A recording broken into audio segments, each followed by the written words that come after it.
Benny, we're back. Welcome back. to the cut. Episode 4. How are we doing this week? Good. I can't believe we have made it this far. What an effort from the boys. Four in a row. I know, 4 in a row. It's crazy to think, but you never know. We might not make it through Thanksgiving. Weirder things have definitely come up, but thank Certainly. you for being here. How's the weather in Kansas City? Terrible. We had snow this week. Woke up, it was 15 degrees. It is sunny, but it's, we're not breaking freezing at all, which is a real bummer, Cody, because this is like our time. This mid to late November, we're usually getting those, 55, 60-degree days. A lot of golf usually at this time of year on some dormant zoysia, and it's been an absolute dud. So that sucks, but hopefully we're coming back up. What about you? You guys have been cold down there in Texas, haven't you? A little cold, but not too bad. I think it's the first time that we actually had to put sweaters and pants on instead of just sweaters and light hoodies just to feel comfortable. But the girls, the twins, the little Rangers, our T-ball team. It's their first year playing T-ball. We wrapped up championship game last night, and they were all bundled up, had full jackets on underneath their jerseys, and it was a scene. So I'm proud to say that, of course, the little Rangers tied in the championship game, which happens in T-ball. It was a 12-12 split, but everybody got medals as expected. So they were pumped about it. But awesome. That's what we got going on. But special guest today, one of my favorite people. I don't know about how you feel about him, but for sure, Big Randy. Glad that the big guy could join us from a place that is definitely a lot colder than where I am at right now. So, Big, how we doing? Gentlemen, we're doing well. Thank you so much for having me. Very nice, effusive praise. I always appreciate that. I have to ask, so Cody, are you going to raise the girls to be Rangers fans, or what's the baseball situation going to be? I don't know. I think that's still debatable. I have no clue what's going on with the Rangers organization as a whole as it is. So when I showed up here and we signed them up for, it's their first year of playing T-ball, and they said they're on the Rangers, I was like, of course they're on the Rangers. I'm sure we're going to play 4 other Rangers teams, but I'm excited. They've loved it so far. A great first season, and they started soccer last year, and it was absolutely miserable for them. So hopefully we can keep the baseball going, because they sure seem to enjoy it. I'd love to hear that. Big, the reason why I wanted to, first of all, have you on here is because of what you did last weekend. I am very, very interested to hear all the details on it. And if for people who are not aware, Randy went on a weekend retreat last weekend. And basically what I believe was to be some sort of silent retreat up in the mountains in Colorado. You laid it out very well on this week's episode of the Trap Draw, but to give the people kind of the overview of it, what did you get yourself into? Yeah, well, thank you. Nice little plug for the Trap Draw. I went to St. Benedict's Monastery just outside Aspen, Colorado, near a little town called Basalt. It is something that I've wanted to do now for the last 2-3 years. And the genesis for what turned into this retreat, and maybe some others in the future, I picked up a book by Thomas Merton, maybe the most famous American Trappist monk of the 20th century. His book called Seven Story Mountain, which is more or less a memoir and traces his path to becoming a Trappist monk. And he ended up spending most of his time at a monastery just outside Louisville, Kentucky, in Bardstown, called Gethsemani.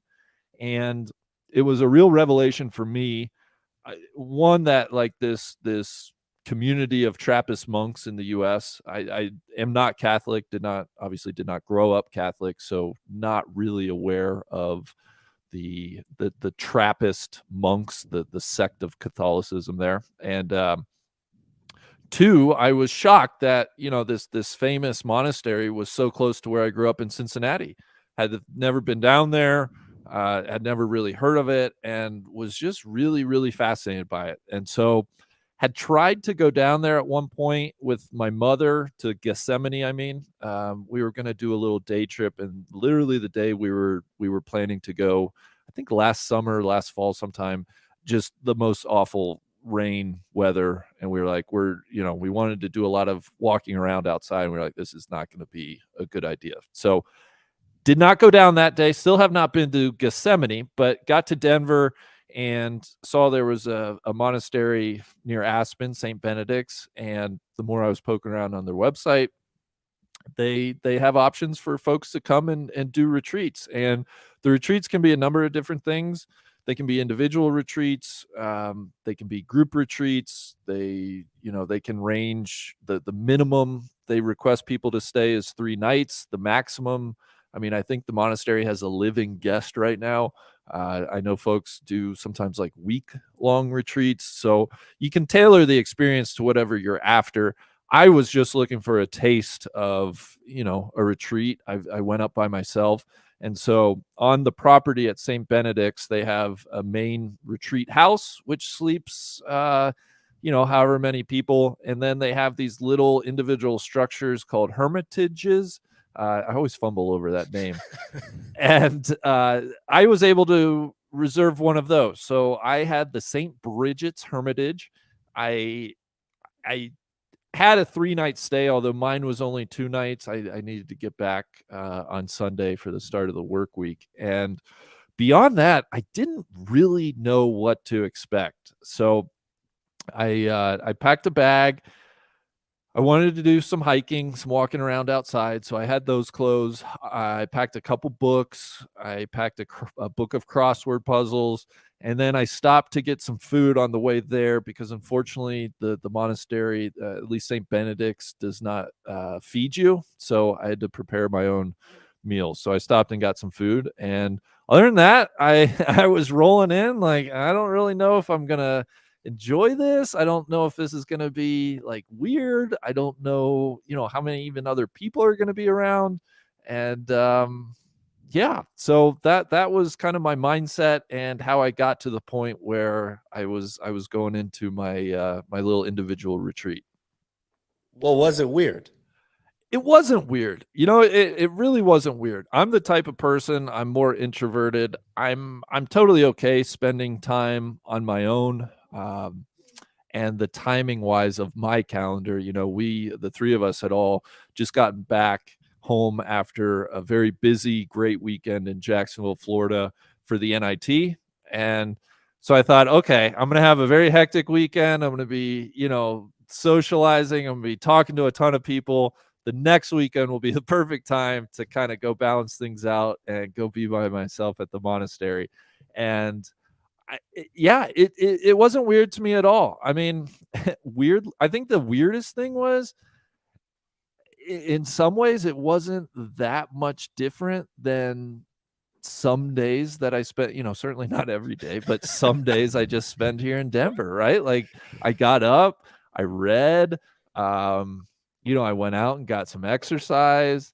And, maybe instead of like coming back home and watching a game or something, I just kind of read some more and, didn't have the screen really to fall back on. But it was totally comfortable for me. And I really liked just not even being tempted by technology. So St. Benedict's, where the monastery is, they don't even get cell service, let alone Wi-Fi. So, I had my phone with me, but after like the first time of just like natural instinct picking it up and like, oh, maybe I should check email. It's like, no, like nothing, there's nothing to do on your phone. So forget about that. And you didn't cheat. You didn't have things like pre-downloaded or anything. Well, I had like some podcast episodes downloaded, not specifically for this trip, and I have some music downloaded. And so I played them. Like I played music while I was reading. I don't really consider think that's cheating. Yeah, I don't really consider that cheating because, it just kind of helps me concentrate and get into the book. So yeah, didn't cheat. It had crossed my mind driving through Basalt. I was like, I saw there's a little movie theater. It's Saturday, a lot of football, basketball games going on. I'm like, well, maybe I could go into town and catch a game, maybe catch a movie. And I'm like, what are you doing? No, that's not why we're doing this. So I did not cheat. I spent, from Friday afternoon until Sunday mid-morning, I was on the premises at St. Benedict's. And I will say, 2 highlights. One, getting to hike, walked all around the property. St. Benedict sits in this valley, kind of surrounded on 3 sides by very picturesque mountains, and hiked up to the top of one of the little like foothill peaks, and got a great view of the monastery and the hermitages, and the rest of the fields in the valley and the mountains. And that was really cool. Took a camera with me, got some fun pictures for my personal collection, and then going to the service. So they have evening vespers, which are little daily evening prayer sessions. It lasted about 35 minutes in the chapel at the monastery. So I attended those, and then Sunday morning went to mass before I drove back to Denver. And like I said, I'm not Catholic. I wouldn't even really say I'm like deeply religious, but religion has always fascinated me. I appreciate religion. I mean, I grew up going to church. It's something that is a part of my life. I always wonder if it'll ever become more of my life and who I am, but thus far hasn't really. But I still like seeing, the Trappist monks go through a mass or go through a vespers. Like I enjoy seeing different religions. Well, a book led you there. What did you read while you were actually there? Yeah, that's a good question. I had a little book of short stories by Jorge Luis Borges called Ficciones, which he is an Argentinian. He's since deceased, but he was an Argentinian writer. Very eclectic, super sharp, very imaginative short stories. That was the first book I finished. And then I had a book that I had picked up that I was kind of waiting to take to the monastery, a book by Marion Milner called A Life of One's Own. And I finished all of that. It's about 180 pages. And she is a British, or was, she passed away, I think, in the late 90s, British psychoanalyst who in her 20s, so really back in like the 1920s, set out to, through journaling and a bunch of these different exercises, kind of like, how do I take hold of my life, right? She kind of felt like she was in a rut. What are the habits and just what is keeping me from, feeling? She was kind of chasing a feeling. She starts out with happiness, and that proves to be elusive and hard to pin down, and really settles on like fulfillment. And a lot of what she gets into is just the conscious mind versus the subconscious, and how those two interplay and can bring up different anxieties. It was an interesting book. I don't know if it changed my life. There were some things that I thought were good ideas. Honestly, some of the journaling exercises probably would be good for me to try to do. But yeah, those were the 2 books I took with me. That's great. So how silent was this silent retreat, and what were like the requirements or parameters for this silence? So the Trappist monks live in a world of not absolute silence, but silence is one of their guiding principles. I think their relationship to God, with God, is really, what's the right word? Compounded, or is exacerbated through silence. So that's a tenet of their belief. And they ask everybody that comes to the monastery on retreats to respect that. And so for me, going by myself, right, I don't really know anybody else. And there were other people there on retreats. And you kind of just say hi if you see them. It's not like, oh my God, I can't, zip up my mouth. I can't say a word. But, you just got to keep in mind people are there on these retreats, and, you kind of just leave them be. And so being by myself, it obviously was going to be pretty silent the whole time. Now, I will say, after Vespers and after Mass, a few of the monks, the brothers, come out and they greet people that were in service. And so I shook hands. I had 5-minute conversations with them. They were curious where I'm from, had I ever done something like this, all. And you know so I guess what I'm trying to say is, like, they're allowed to talk. It's like, it's not like if you talk you're kicked out. But if I were to follow them throughout their day, they just don't really talk. And so these church services really are one vehicle to where they come together, and through the singing and the almost that Gregorian chanting, they're able to talk to each other, but certainly more importantly talk with God. So that's kind of the spirit of it. So I did like talk, right? I talked to the monks. I said hi to some of the other folks, but I think mostly because I was by myself, it was mostly silent for me. Really interesting. And I will say, Cody, back to kind of your original question, very glad I did it. Besides just being curious about monasteries and Trappist monks, I thought 2 nights, parts of 3 days was the perfect amount of time for me.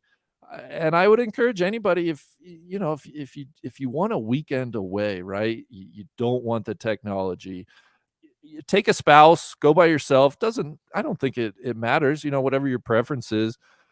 But I don't think you'll regret it. I was very happy I did it. I think if I do it again, I would love to go in the summer, because one of my favorite things from my nights there was just seeing the sky, right? You're away from the big city, and we got some clear nights, and God, the stars and the sky just lit up. But the temperatures were down into like the low teens, and I just didn't want to like be outside that long. So Yeah, I think too cold, probably. a little too cold. So I think in the summer, there would have been like the added bonus of like, yeah, dude, you can just sit outside and look at the sky, which would have been a cool way to spend a couple hours at night, I think, instead of just going to bed early. I know you're a big winter guy, and we're quickly approaching your favorite time of year. And as much as you can get up on the ski hill, that's where you're truly happiest at. So you got any big trips planned this winter, Big? Well, I'm trying to iron some out. I do have a week available to me in Big Sky, Montana, Cody. Hey, there we go. Big weekend for Montana, by the way. Go Grizz. I was going to say, I think, is Game Day headed there? Game Day's in Bozeman. I'm pretty sure it's like a makeup year, because last year it should have been in Missoula when both teams were really, really good. This year, unfortunately, the Grizz kind of stink, and the Bobcats are more than likely going to win on Saturday. But that's okay, because ESPN is going to be in Montana. Well, good for the people of Montana. Yeah, I will. Assuming nothing funky with the schedule, I will be in Big Sky in March, which will be a ton of fun. I don't have any other out-of-state trips planned at this moment, but always love to get up to Steamboat, so hoping to get up there at least once. That's about a 3.5-hour drive for me from Denver. And then might do a weekend around Vail, hopefully. But other than that, probably just kind of some up and backs. Copper Mountain is where I do a lot of skiing. Winter Park, I would love to explore a little bit more this year. Trying to think what other sites nearby I might pass. Yeah, that's the extent of it. But there might be, maybe I can sneak out to like Park City area for a weekend. To be determined, I guess. You got to get some May Basin going. May Basin in late May. Yes, Ben, thank you for saying that, because I did not get out there last year, and everybody says it's super unique and kind of has a really community, almost like tailgate feel to it, right? Totally. Not corporate. So I do need to see A Basin this year. They have this like brew club, this beer club, where you get a mug that's like up in the rafters, and it's apparently it's like fairly tough to like get into this brew club. You get like discounted beer or something like that. but you have to have, like a season pass. You got to go a certain amount of time. So it's a goal of mine to get a mug up in the rafters at some point at A base and be a part of the club. Oh, I love it. Yeah, it's wild to me that they're like the first resort to open. I think they open like mid-October, and like you said, they stay open well into May. It's a wild season. Yeah, it's so fun. It's so fun, especially when you get a lot of snow and you can actually do some like hike to terrain and stuff like that. Well, what kind of skier are you, Randy? What do you like to do out there? I'm a decent Midwest skier. So I would never pretend to say I'm like a good skier, especially to folks who've spent a ton of time out west. I learned at a small hill in southern Indiana called Perfect North, and then our family did a lot of trips around the Midwest growing up, highlighted by a few trips out west, which were just super special at that age. So I've been doing it for a long time, since thankfully parents get me into it since I was 5-6 years old. I've taken stretches where I've gone like maybe 10 years without skiing at one point, but it comes back, kind of like riding a bicycle. I'm most comfortable, and I think my favorite runs are the very long blues out west, where they can be like 5-minute runs sometimes, right? Sometimes to the point where it's like, oh my God, I need to stop and take a breather. Sometimes 2 breathers, right? Yeah. Before you get all the way to the bottom. That's where I'm the happiest. I will tackle blacks. I like the challenge. I like to challenge myself. I don't do well in moguls. And certainly when, there's not a lot of snow on the moguls, I like to make an excuse of my height and the length of my skis, adding to that. Doesn't help. It doesn't help, but I'm not an extreme skier, but I certainly can handle most of your blacks. The bowls, love to ski a good bowl. But yeah, some of it's age and knowing my limitations. I'm very comfortable with the type of skier I am. I just don't understand the allure, especially of people like at our ability levels to go and do, double blacks and the most extreme stuff. It's like, is that fun? You're just like turning every 5 feet. And I just don't understand it. I've never gotten that. I've definitely been someone that's like, find me the chunk of the best blues and let's just cruise all day long. Yeah. I've just never gotten that. I go with a lot of people that are like not that good, and it's like, yeah, let's go hit the blacks. Like, for what? To sit down in the slope for 10 minutes while we watch the rest of the people come down? I just never understood it. But yeah, anyway, I don't know if you're like this. My typical routine on a any ski day will be, I try to ski hard in the morning. So I don't have to be first chair, but I'd like to get out there and push myself in the morning, go have a nice lunch. A bowl of chili is my favorite thing to eat on a ski mountain. Yeah. But then kind of dial it back after lunch and just, make some nice wide turns, do some cruising blues, and like, let's just make sure we don't do anything stupid. Yep. Same way. Try to get 10K before lunch, and then the rest is kind of just gravy. Yeah. All day long. But I'm glad that you're staying away from the Vail properties, because gosh, I was beating those up during college. We were 7.5 hours to Golden, Colorado, and then you just cruise up and make your own adventure from there. So our friend group would always get it, and I got 22 days, like 3 or 4 years in a row in college. So like absolutely beating up that drive. And we did the Vail stuff, and just every year just degraded to the point where it's like, oh man, like we just need to go to Steamboat or somewhere else. Like this is killing me with all this traffic, and you try to be first chair. It's like, good luck. That's not going to happen. Just tough look. I'm glad to hear that you're going off corporate Vail stuff. Oh, well, and it's hard to get like away from corporate these days in the world of skiing. That's we could do a whole nother podcast on that. Yes. But interesting times. Not sure if they're great times in the world of ski resorts and kind of having 2 big players, but yeah. I have zero insight into this. I'm trying to hold my comments back because, Benny, I'm sorry. I'm one of those guys. I don't have the restraint. I don't really know what I'm doing, but like adrenaline is something that absolutely feeds me. And if you tell me to go do something, I'm the guy that will go down it, because it doesn't matter what the terrain is down a hill. I'm going to crash either way. So I am a true hazard. I'm not the guy that you want to go skiing with. I enjoy it, but at the end of the day, like, I'm going to fall no matter what type of run it is. It truly does not matter. Sure. The only other thing, you guys know me very well. I understand the warmth of chili in your belly, but you're also like very bundled up. Like, that can't be a safe option unless you're staying close to the lodge in the afternoon. Oh, like, what are you guys thinking about? Like, yeah, where's the nearest bathroom? What are you doing? Oh, that's what you mean by safety. Yeah, that's definitely worth considering. That's like all I would think about. Well, it's not Skyline chili. This is the thick red chili, so I think it moves through you a little bit slower. Well, good. Biggie, Thanksgiving's next week. What are these family traditions? Anything interesting outside of the norm that you guys get down on? And what actually are you going to do for Thanksgiving? Yeah, in our family, we're kind of trying to redefine Thanksgiving traditions. Growing up, we would always go up to Columbus to my aunt's house, my mom's sister, and that whole side of the family would congregate there Wednesday night, and then obviously Thanksgiving Thursday.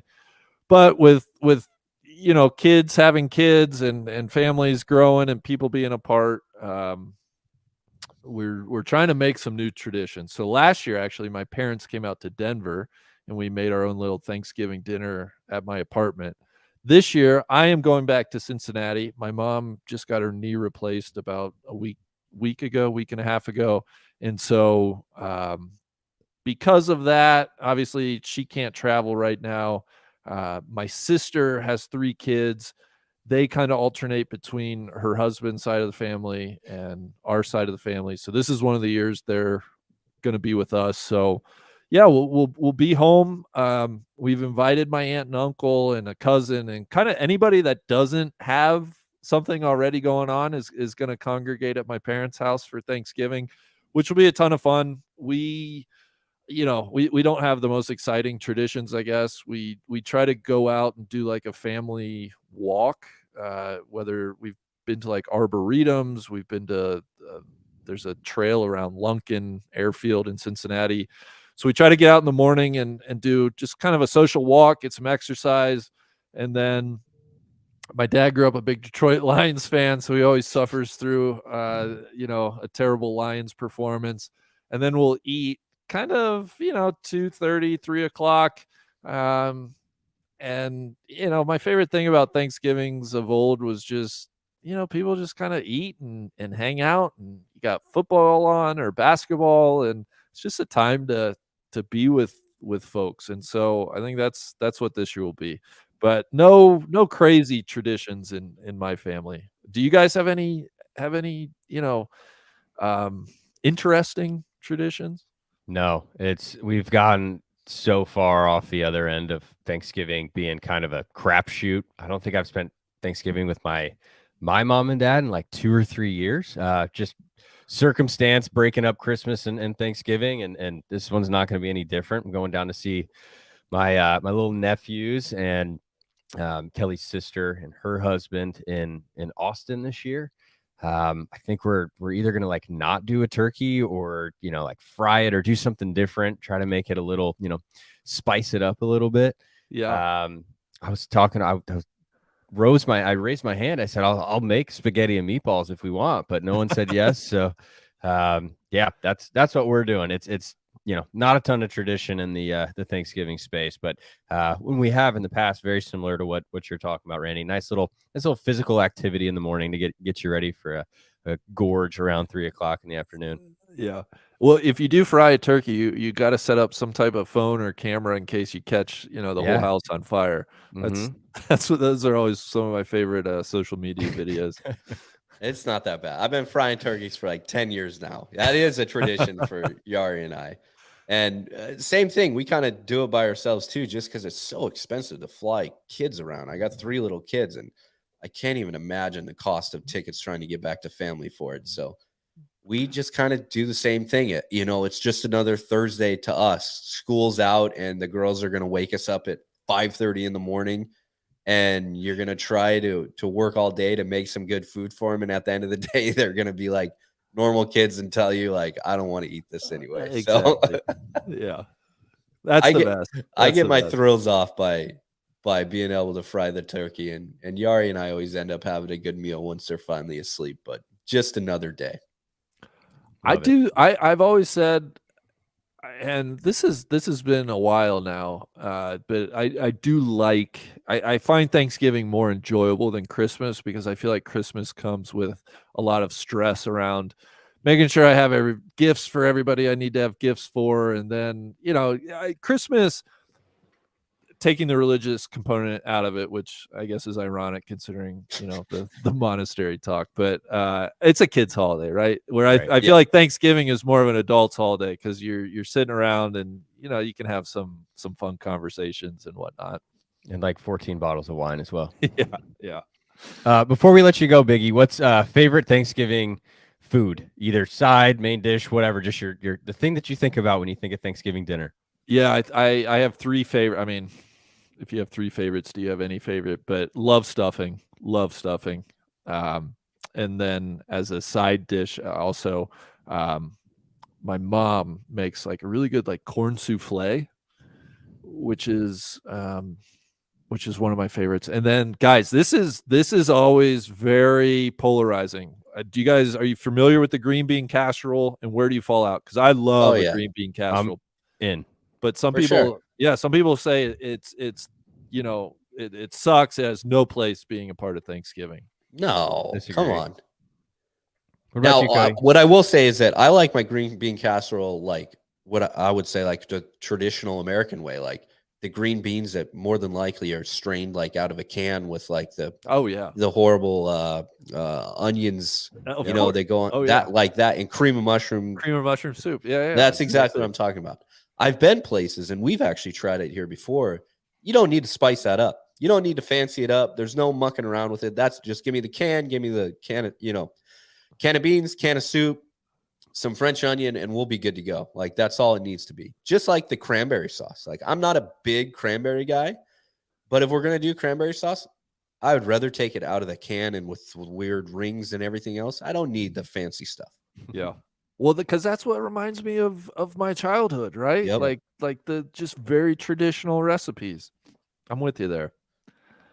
I will give a shout out too. Sorry, I will give a shout out. Pumpkin pie is growing on me, and I didn't like it that much growing up, but you know, slather enough whipped cream on it, and yes, I will enjoy a slice or two of pumpkin pie. Now, when you say whipped cream, what are you talking about? Well, again, going back to, you know, just give me the spray can, right? Just what is it? The Ready Whip. The Ready Whip. Yeah, I was thinking Miracle Whip, but that's exactly. Yeah, the Ready Whip. Yeah, that's all I need.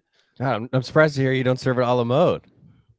No, I think it's better with the whipped cream. One of the few pies, that I would rather have whipped cream than ice cream. I think all other pies come with ice cream except for pumpkin pie. Yeah, I agree. Hey, Big, we're going to get you out of here, but there was one controversy. Benny and I are going to talk a little bit about the Great Northern episode that happened around the first tee box, and it had to do with yardages. And it didn't really show up too well on camera because we cut the majority of it out. But you ended up playing a very big ballpark that day for somebody who doesn't hit the ball, you know, relatively long. No. What was the deal? Yeah. Well, I have a lot of thoughts on this, which have crystallized since that moment.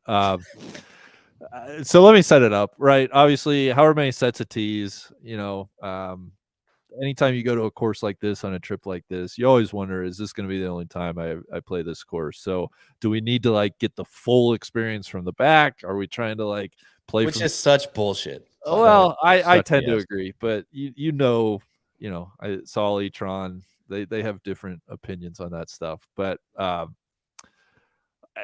so they're pushing for the number one tees, which are the back tees. Which, listen, usually fine. DJ and I come into this round playing just awful golf, so we're both naturally like, oh yeah, the what I've been searching for is just more golf course, right? like my 99 at Brohoff, wasn't good enough. So, but then I think it was Tron or maybe Solly start throwing out, well, let's play back, but then we'll play up on the par threes. Tron. And guys, this is where my OCD just kicks in. I'm like, if I'm Don't going to do it. play a set of tees, I just want to play that set of tees. I don't want to be like, well, we'll go here on this hole and here on that hole and here on this hole. So I think you have the unreleased footage, but I think at one point I'm like, guys, let's just play the ones. Like, I don't want to like circle par threes where we're You were very up. quick to compromise on it. Right. DJ was very frustrated. Yes. He's lost. His game is lost, and it's like, oh yeah, like let's for sure play 6,900-yard course or whatever it was. So some definite little hostilities there, which are always very funny and of course very expected when we're all hanging out for 2.5 weeks. But I will say, in hindsight, we totally boned up the whole qualifying situation because we're using course handicap and doing stroke play. People should have been free to play whatever tee box they 100%. felt. Because 100%. then you just get different strokes from whatever tee you choose to play, right? I could have played all the way up and maybe I'm only getting 6 shots instead of playing all the way back, getting, 13 or 14. So why we didn't think about that that's on all of us. That's a big screw up. But you're gonna have to take that up next year with the rules committee. Exactly. But yes, you guys have the footage. You can talk about it. But there was very, very much frustration on the first tee box at Great Northern. We ended up playing the way back tees. I do think Neil at one point tries to blame it on our guest, which is totally false. I hate seeing Neil try to shirk that off on somebody else. We have the tapes, Big. Okay, well, you guys will get to it, but that's kind of very, very good job explaining it, though. I don't even think we need to. It's just one of those things. Not trying to catch you in a trap by any means, but I think I've talked to every party involved in this so far, and everybody has a little bit different version of the story. Yes, and it was much more tense than I think it came across. Like, it was very much eyes wide open, kind of looking at it both sides, like, what are we gonna do here? Don't love this. Yeah. My natural state of mind, though, in situations like, guys, I don't care. I'm gonna shoot. I'm probably gonna shoot 95 wherever we play from. So let's just go get on with it. God, it was good, and it was very, very tense. Again, I don't think we need to show it, but the funniest thing at the end when TC makes a comment about everybody being a little short or bitchy in the morning, and then you like to the outside observer looking in, I'm like, well, you got to understand why, right? Right. You're stretching these guys all the way out, and then DJ's famous line again of I guess we're just all like making way too many birdies, man. Like we just just making every course look bad. Which I will say, you get back to then Visby and where this kind of flips is, Solly hating the 6th hole at Visby because it's short and funky and oh my God, where am I supposed to hit it off the tee? And it's like, dude, if you're gonna make me play 7,000 yards at Great Northern, then you have to understand I relish holes like the 6th at Visby, where it's like, oh my God, I don't have a big landing area with the driver. Like I'm not. I have no sympathy for you, Solly. None whatsoever. Preach, Big. Preach. Very excited to see what happens in your 4-4 match that's coming up in a couple weeks. Of course, no Tourist Sauce episode this coming up week because of Thanksgiving. But final question before you're out of here. You had a lot of thoughts about Copenhagen going into it. You're a big fan of European cities. You love infrastructure with your guy TC there. What were your key takeaways of it? I thought Copenhagen felt very international to me in a way that Stockholm did not. I thought Copenhagen felt much more European, which makes sense, right? They're technically on the European continent. But I felt that is what struck me first and foremost rolling into Copenhagen after spending, 3-4 days in Stockholm. It just felt way more diverse, way more multicultural, way more bustling in a sense. And I was surprised how flat it was. I didn't have really any mental picture of Copenhagen. And I didn't get to really explore the city as much as I would have liked. We didn't, the itinerary didn't allow it like Stockholm, but the architecture was gorgeous. They have the river running through the city. They're kind of on the water a little bit. Just a pretty northern European city, and I think I tend to really, really dig those. And leaving Copenhagen, it's a city that I would love to go back on my own time and spend a week there and try to get a feel for it. But was a massive fan. Love everything I experienced with Copenhagen. Could not agree anymore. Big, thank you so much for your time. Enjoy your weekend, and safe travels to Cincinnati. And best of luck to your mom. I hope she recovers. Yeah, well send our well wishes knee for replacement. sure. I will. Thank you. Things went well, and thank you guys so much for having me on. And I just want to say I'm so tickled that you guys have found an outlet here to flex your creative muscles, hopefully make fun of us, and just really get a chance to show some personality, because you guys are the best. And yeah, it's been a lot of fun to watch the evolution of this, and I will continue to watch the evolution of the cut. Perfect. Thanks. See you, buddy. Benny, where do we want to go? Gosh, I don't know. That was much more thorough than I was expecting. Would you do a silent retreat? Would you be able to handle that? I thought about these silent retreats a lot, and actually Big and I talked about it, because I just want to go to South America and do some ayahuasca and try to clean my head out. Sure. I don't think I could do locked in a cabin. But 2 days isn't bad. I've spent 2 days in isolation before for other things, right? Usually military training, but I don't know if I would seek that out now. What about you? I talked with my wife about it quite a bit, and we had kind of come to the decision that if we could do it together, great, awesome, sign me up. That would be awesome. But yeah, I'm way too anxious, if I'm being totally honest. With her specifically, if I am not sure what she's doing, or if she's out with friends late at night and she's not answering the phone, or way past when she said she was going to be home, I get anxious. So being away and completely disconnected from knowing what she's going on, making sure that she's safe, I think that would actually do the reverse of what the entire thing is supposed to do. Really? For me. Yeah. You clearly haven't made her mad at all, because I've had silent retreats in my own household before, where I say or do something wrong, or the dishes don't get done in time, and I'm just basically putting time out for 3 days. So good on you guys.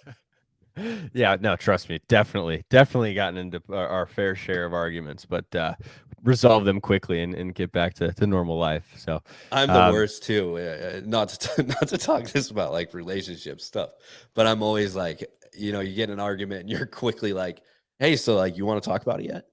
Right. Can we solve this? Can we resolve squish this? Yeah. Right. And, oh no, we're still doing this? Okay. Well, anyway, moving on then. Copenhagen, what'd you think of it? Gosh, I having gone to Kristianstad, I did feel like we got gypped a little bit on some Copenhagen stuff. Listen, the boys got to play though. I know, and I wouldn't change it for anything. But I've thought about this a lot. Gosh, I love golf. Loved that opportunity to go hang out with you two at Kristianstad. Was great. But man, I was so floored by Copenhagen. Just the vibe, all the bikes, all the different restaurants. There were so many more people out and about compared to Stockholm. Would have relished another evening out there. But yeah, I loved it. Got to spend plenty of time, and this is where DJ and I got our big fancy master's suite with 14 different bedrooms and all that stuff. So that was nice. I got some incredible sleep in Copenhagen, but that's another story. Loved it. I thought it was fantastic. It's a place that I desperately want to go back to. I know we've said this about every location that we visited, but this one specifically was a big green light for me of would love to come and spend 3, 4, 5 days here and just hang out and do city stuff. What about you? Yeah, I loved it. I thought it was great. I think we slept in Copenhagen for 2 nights, but I think just based off what we were filming and where we needed to go, like, we literally just had dinner and then slept in the hotel, and then we're quickly on the road the next morning. Not a lot of other things going on for us, unfortunately. Right. But I'm right there with you. I don't know if it'll show in next episode or not, but it goes back to the dinner that we had the night before we left town, and like that breaded pork chop is probably the best meal that I had all year. I Yep. still think about it. I've searched the internet. I've tried to find the recipe to recreate it. It's just impossible to find. But I would think it love to was go so back. I Just think it was like the simplest thing ever, and that's why it was so good. It was just deep fried bone-in pork chop with black truffle all over it, and it was just like insane. I guess that brown butter and stuff too really helps, but and some capers, actually. They're mixing everything. They know exactly what they're doing. But for sure. it was an awesome city. It's everything that I kind of expected it to be. Very, very multicultural. It was the area that we stayed in. We're able to walk around all over the place. Go up late at night one night after we had the pizza, and go to this really cool Turkish ice cream shop. So that was an awesome treat to be around people speaking Arabic again, and sit there and listen into conversations and get a sense of the place, and walk back to the hotel. But I would love to go there, spend 4 or 5 days, just hang out and explore the city. Great Northern was I don't know what I really expected it to be. I thought all I knew is from reading Top 100 Golf going in and being like, oh, it's Jack Nicklaus design and everything else like that.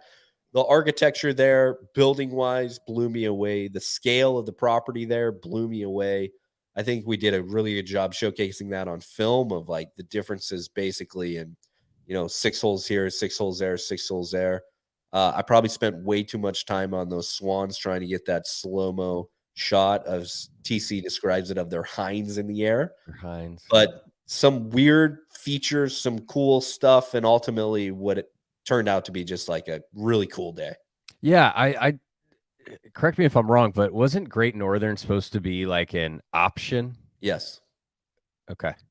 And yeah, I'm super excited that we ended up going. I mean, it was very, very cool. I thought that there was some like really, really, really tough holes out there. That like 4, 5, 6 stretch was like, oh my God, it's the same shot over and over again, just water all down the side. And then you get to that back 9, really the end of the front 9, and then get back up that hill. It's like, oh, this is a really good golf course. This is really, really fun. It was fun watching Gustav, work his way around there. Just, again, he's just one of those guys, right? Different than, Ludwig, who we'll see in the next round, where Ludwig is just like, God, he's a world beater, right? I mean, he just hits it far and high and shapes it both ways. And Gustav wasn't doing a lot of that stuff. He wasn't impressing me with like distance or height or stuff like that. But where it really shined for me is when we started getting up on the top of the mountain, if you will, holes where there's a lot of like balls above your feet and uphill. And he would hit these like little trap wedges that would hardly get off the ground and like spin right at the hole. And, his putting stroke was just so good, and just managing his way around some of that stuff. I mean, he hit 3-wood out of the long stuff, and it's like a missile right at the flag. So just stuff like that was like, whoa, okay. Yeah. Very different player than Ludwig, but, exceptionally talented in many different facets of his golf game. Again, it just goes back to ball striking for him. Like, they just do not miss the center of the club face. It's so phenomenal to see it. And you're right. Ludwig had like that high no spin ball that you're just like, sheesh. Every single shot was just like, holy cow. And Goose just kind of like put it around, man. Did everything that he needed to do. Earlier or actually like a month ago now, he actually won a college event that was here over in Fort Worth at Colonial. First college win, I think. And I hit him up after that, and I was like, dude, so pumped for you. Super excited to see how his spring season goes, but an awesome dude. Wish nothing but the best for and see what he ends up doing. I think I'm actually sitting in on a class with him in a couple weeks. He needs me for something in media and sports or something like that, and he needs to do some sort of interview or presentation. So I volunteered my time for that. So Great. That's fantastic. One thing I wanted to say, whenever I see the videos of Tron going over the big bridge and really all the infrastructure, I can't help but think of the that TikTok Instagram guy, Francis Bourgeois, that follows the trains, and he's just like giggling with the camera right here. That's what I envision every time Tron goes over one of those big bridges. That could have been his original calling. Yes, he definitely missed it. He missed the boat for sure. We said it. We said in the live chat though, like it's very impressive infrastructure, a bridge into a tunnel. It's also very, very, very expensive to get across both times. Yeah, and we went across multiple times. It was like 60 bones every time we went across. Were you in the car that got like mildly stopped with for passport control? No. Okay. I think that was Solly and Randy got pulled for some questioning getting over the bridge. Who would have thought? Solly with passport issues again. I can't wait to hear about that story. I still haven't heard that one.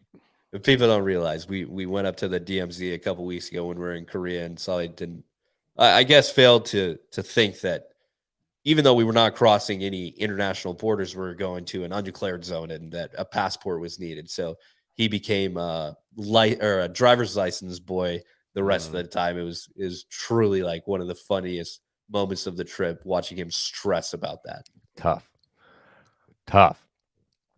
You know, you talked at the beginning about winter changing. It's getting cold in Kansas City. We don't have any trips planned really the rest of the year for golf, but we know that January and February, there's always something that gets lined out on there. I think this is a great time. What are you going to do? What's the plan for the winter? Are you going to stay in shape? You going to try to beef up like Bryson, or you're just working on your swing in the garage? Yeah, 8 Orgains a day. He just laid it out in a recent interview. It's the perfect way to get better at golf. So, yeah, yeah. So, gosh, man, I'm super lucky. I'm extremely lucky. Our golf course has a performance center with bays, heated bays that, we have full TrackMan situation, got TrackMan range. So if it is warm enough, I can open up the bays and hit to the driving range and get my TrackMan stuff and dial in the irons. My goal is, dude, my goal this summer is to just continue working on the swing. I desperately want to be like, the best ball striker, right? That's something that I think that if I could find a way to do that, because it's very against like my game. I've always just been a scramble guy, get it down there and like find a way to get in the hole. And I just want to become very, very good at ball striking. When I look at Solly and when, I see kind of the divide between him and I, so our games can like be pretty close at a lot of the time. He just hits 1 or 2 more greens than I do. And I just need to do that. I think that's what I'm working towards. So yeah, super lucky. I'm going to continue to work away, hit off a bunch of mats, do some work in the bays this year. And honestly, man, Kansas City is great. We're super unlucky right now, but we get 365 golf usually. If it snows or if it's under like 39 degrees, I think you cannot go out there, nor would I want to. But we get a lot of 50, 55 degree, peak high days. So you can get out there and easily get a 9 holes in, or, actually go spend some time on the short game facilities and stuff like that. So that's the goal. I am looking forward to traveling in January and February, March, even. That's like my favorite time to travel because it makes my winter not suck as bad. Just getting little blips of some sunshine and whatnot makes it, coming home and spending 4 or 5 days at home when it's cold, like, whatever, no big deal. That's what I've come to realize. But what about you? What's your plan? I don't know. I think I'm just going to focus on fitness still, working on my swing in the little garage that we got here and just trying to put the pieces back together. That's really all I got going on right now. Maybe another golf camp this winter. Who knows? Neil and I have been talking about it. How's your fitness goals going? It's good. I've lost a lot of weight this year, and I said it earlier. This Neil and I did another Q&A for Downrange this week. If you haven't listened, go ahead and check that out. And I brought it up there as well. I'm going to do another weight goal, do another overall strength goal for the year, and just keep chipping away at it and try to get my game back to where I know it can be. So good. Well, that's awesome. You look great. You can definitely tell that you've done some work and it's paying off. I'm also, I think I mentioned on the Nest Pod, I really, Neil is super inspiring and with his, physical goals that he sticks to and accomplishes. And I really want to set one up for myself. So, been kicking around the idea of doing a marathon in April. Whoa. Not something I've done before. I have done a half marathon, not like an official one, but like I have run 13 miles straight, before. I've got a long history of running. I did cross country kind of growing up, and it's been just a part of my life forever. I've done a ton of different not Ironmans, excuse me, definitely not that. Like sprint triathlons and stuff like that. So I've got that in the tank. My dad has competed in many Ironmans. He's done multiple marathons, and he's told me many times, like, I'll take an Ironman over a marathon any day because, at the end of the day, with an Ironman, you're just trying to get across the line. But a marathon, you feel like you got to go for, 4 hours. So kicking around the idea. I'm not totally committed yet, but I have been running the last 2 weeks to just like, am I ready to do this or not? So I think that I'm going to convince myself to do that and stick to that goal and knock that out here. That's incredible. Yeah. Looking forward to it. Kind of locked in now, aren't I? Yeah, you said it's on the record. Now you're doing a marathon next year. Yep. So I'm excited for you, buddy. But yeah, my knees just hurt thinking about it. So good on you. Yeah. No, we'll see. I've been healthy below the belt, luckily. So that's been good. My upper body is where it's tough. So feels right. Let's do it. Love it. To close it out, great recap pod coming out of last week's episode. Solly did the interview with Xander on the NLU podcast. A great trap draw with Neil and Randy, plus a bonus chop session with them. How about that? They're working too hard. I know. They had their guy on, gave a horrible World Cup preview, but I guess that's what's expected from them. Downrange, Neil and I, Q&A, and we're going to finish up because we have a ton of questions that we still got to get through. We're going to get that out next week. So everybody, enjoy your weekend. We'll figure out something for next week. Again, no tourist sauce episode next week. Will be back the week after. So, Benny, enjoy your weekend, buddy. Yep, you do the same. Have a great holiday if I don't talk to you until then. Yep. Cheers. Cheers.